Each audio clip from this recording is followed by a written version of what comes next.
When you were starting out in the NBA in 2003, what would you tell younger LeBron about mental health? Oh, wow. What would I tell younger Bron about mental health? You have to protect that. And it's okay sometimes to hold some stuff in, but if you hold it in too long, then, it can become overwhelming. So, to be able to have a friend or a parent or a guardian around that you can just talk to be able to just release that energy, release that, that tension, or anything. It could be, for me, it could have been a big game that was coming up the next night, or, for you guys, it could be a big test or a quiz or something that's coming up. To be able to just talk to someone, I think that helps out a lot. So I would tell my younger self just to make sure you communicate it, let it be known how you're feeling, and talk about things. Younger LeBron would appreciate that. For sure. Okay, what is your best tip for handling when you feel like you have failed? My best tip for handling things when I think I failed is always about going after it again. It's a great musician, R&B artist named Aaliyah, and she said the first you don't succeed, you pick yourself up and try again. You take that with you for sure. I mean, it's a great song. She's a great artist, but that is so much truth to what she was saying, because you're not going to always succeed in things, but that doesn't mean that you stop. You go back up and try it again. Gotta fail to succeed. How do you feel handling the pressures of your daily life? What's one specific thing that you do to practice self-care? What I do to practice self-care is I sleep.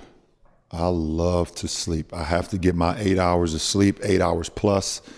I think that's the best way to re-energize your body, re-energize your mind, re-energize your spirit, re-energize everything. When you sleep, you have great dreams, you come up with great ideas, and at the same time, you're giving your body an opportunity to rest. So you're killing a lot of birds with one stone at the same time. So I think, sleeping is something that's very, very important on a day-to-day basis. Sleeping helps everything. For sure. So we already know we are family. We know everything's earned, not given. And we also know about Taco Tuesday. But what gets you going in the morning? What's your self-motto? My self-motto is, I guess I would say YOLO. You only live once, and if you just have that mindset when you wake up, you're like, first of all, I woke up again. So everything else is extra credit. The man above has given me another opportunity to breathe life, and let's live to the fullest. Let's make the most out of today. You can't worry about yesterday because it's history and tomorrow's a mystery. So let's live today, and it's a gift. That's why they call it the present. Every day is a new day. For sure. All right. So what is the proudest moment in your career? Wow. The proudest moment in my career so far, and I would say my life, is Bronny, Bryce, and Zuri. My three kids that there are my treasures, my gems, they're my life. And that would be my proudest moment, to see where they are today. Bronny, Bryce, and Z. It's like, it makes me happy. It makes me smile every single day. Okay, I've got a question for you. I'm listening. Okay, so if one of your kids was to play basketball and they were against you, would you go easy on them? Absolutely not. No. I will absolutely not. Now, I would much rather be on the same team with Bronny and Bryce, but if we happen to ever be on opposite teams, I'm not going to take it light on them. That's kind of messed up. All right. So I'm a gamer. So what's your favorite game to play? Today? Any kind. Well, when I was growing up, obviously you guys are much younger than me, but I used to play a game called Tecmo Bowl. It was a football game, and I used to play Double Dribble. It was a basketball game.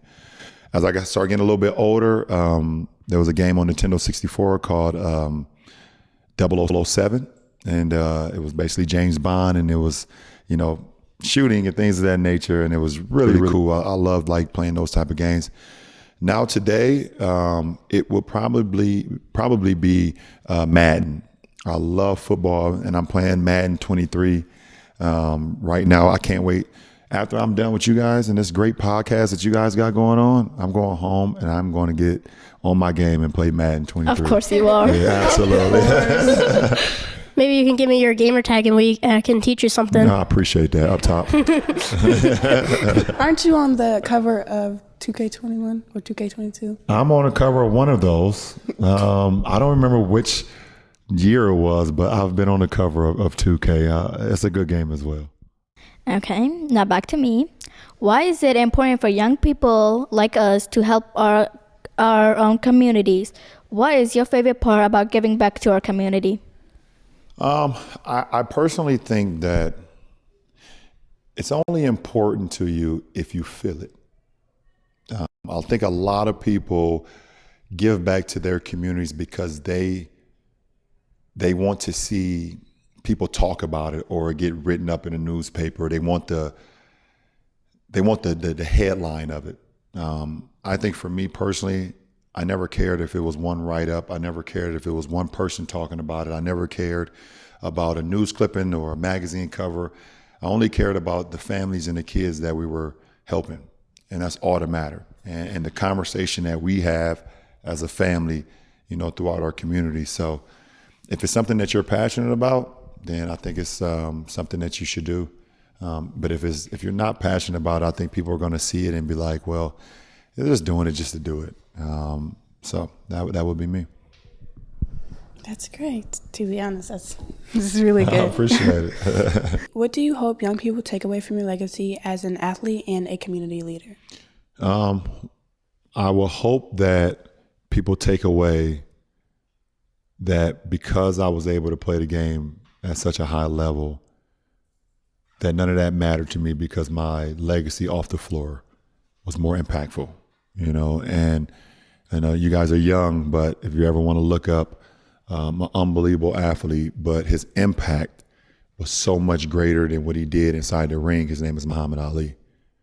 He changed the world, and it wasn't because he could, box, and he was amazing. He was amazing. But what he did outside of the ring, his name is Muhammad Ali, and the people call him the People's Champ.